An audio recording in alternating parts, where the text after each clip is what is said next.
Our first question tonight comes from Amanda Hajar from Knicks Digital. Hey, Coach. Not the end result you want, but definitely a lot of positives to take away from this game. So, what are you looking to take out of this game from a positive standpoint to take into the next game at the home opener?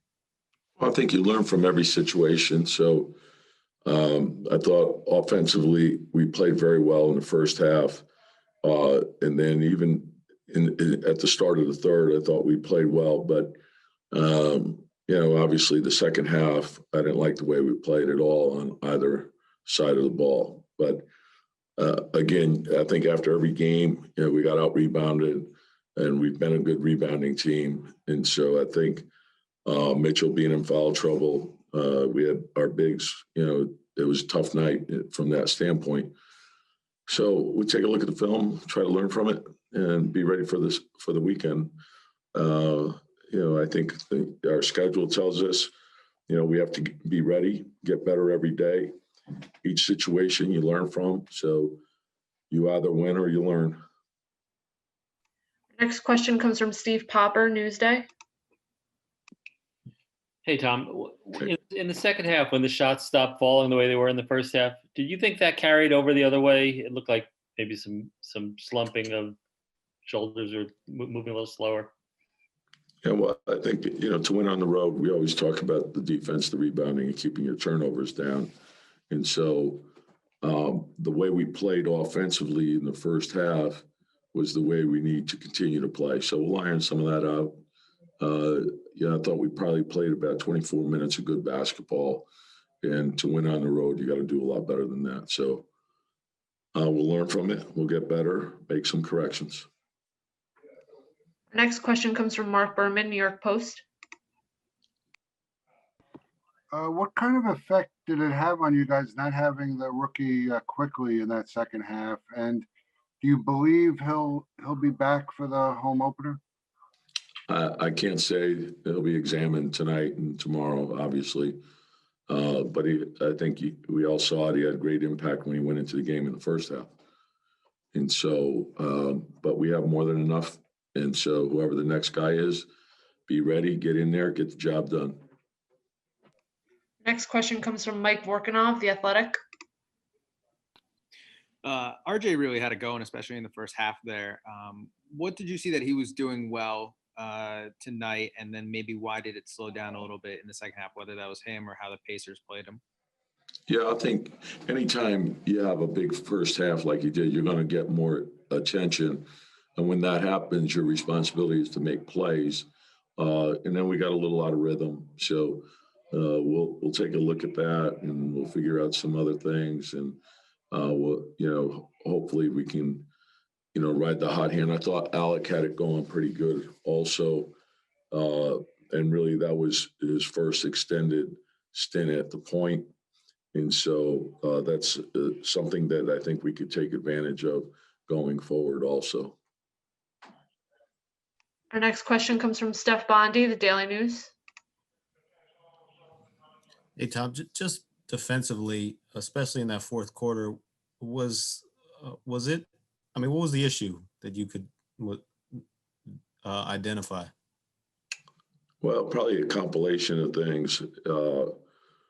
Control of the ball, challenging shots, finishing, the defense, with the challenge, and then, of course, the rebound. And when you're small, you got to hit people and you got to fight for the ball. I thought we were a little slow reacting to the ball. So that's something that we'll take a look at. Our guards are going to have to rebound better, and our bigs are going to have to put their bodies on people. And so, as I said, we couldn't get Mitchell untracked, and that's something that, we have to continue to work on. And he's been terrific in practice. And so we'll take a look at how we can get him to improve, to concentrate on body position and that sort of thing, and verticality and playing with his hands up. So he's a work in progress, but he's got a big upside. Next question comes from Mike Vaccaro, New York Post. Tom, when you have a young team like this, is the bigger challenge to have young players learn from how well they played in the first half, or how poorly they played in the second half? Well, I think both. I think to understand why you either win or lose is important. And then to come in, not be loose, concentrate, make corrections, get better each and every day.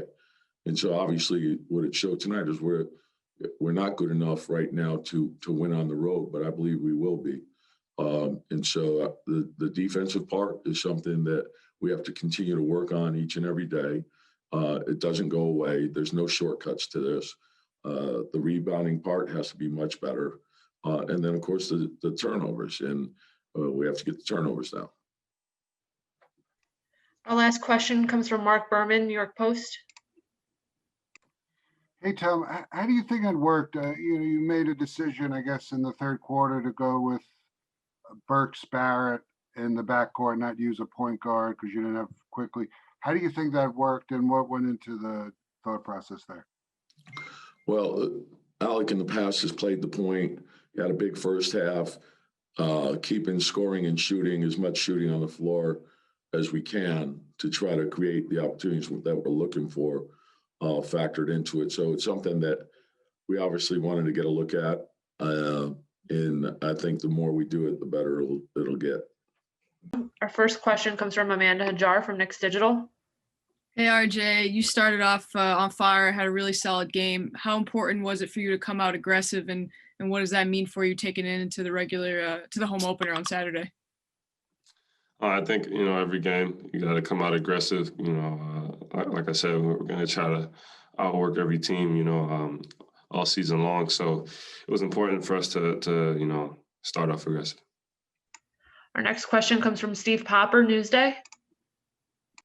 Hey, RJ, what did you see as a difference in the second half for you guys? The difference is I think they played harder. They played harder in the second half. I think we had a really good first half overall. So, they just came out, even more aggressive in the second. Next question comes from Steph Bondi, Daily News. Hey RJ, for you personally, in the second half, were they loading up on you more? Did they do anything differently defensively against you? I think they did something different defensively with our, all of our actions. They made really good adjustments at halftime, but we got to play basketball. So we'll know for the next game. Next question comes from Mike Vorkunov, The Athletic. Why do you think it was working for you there in the first half? Just in terms of being able to get to the rim, it looked like you were kind of bullying Oladipo a little bit too. What were you trying to do, and why do you think it was working for you? I was just trying to play basketball. Just trying to make the right plays. That's kind of what I'm stressing all season long. Our team is stressing all season long. Is just to make the right plays every time down the court. Next question comes from Steve Popper, Newsday. And I know you guys have talked about Tibbs stressing defense so much. When you guys play the way you did offensively in the first half, is 66-61, is that a good half for you guys, even though defense is not maybe where you want it to be? I think we had a very good first half offensively. Overall, the whole game offensively, we just, we got to tighten up the defense for sure.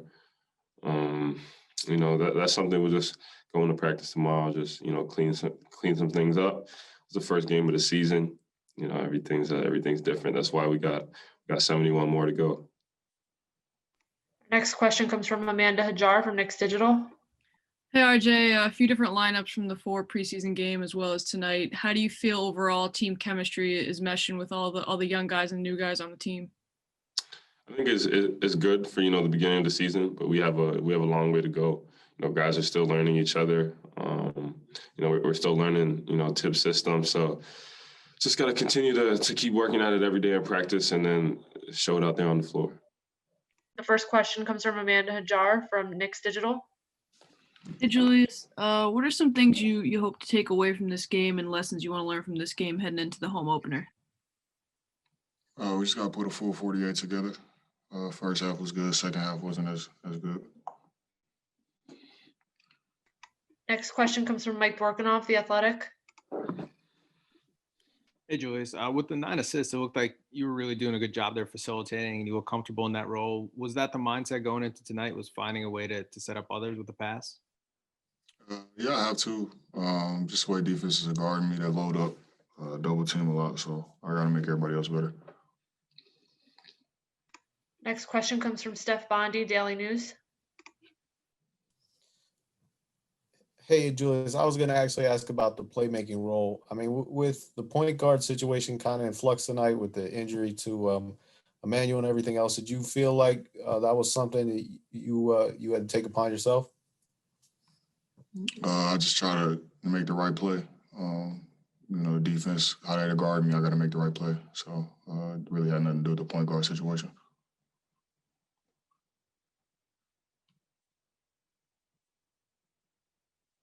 Next question comes from Amanda Hajar, Knicks Digital.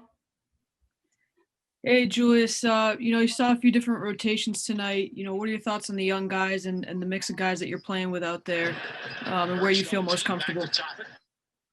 They did a good job. Everybody played with energy, playing together as a team. Like I said, we just got to put a full 48 together from top to bottom. Next question comes from Mike Borkanoff, The Athletic. What were the Pacers doing in the second half there that caused you guys issues on defense? They just turned up their intensity, pressured us. Turned up their intensity and just played a little bit harder than us.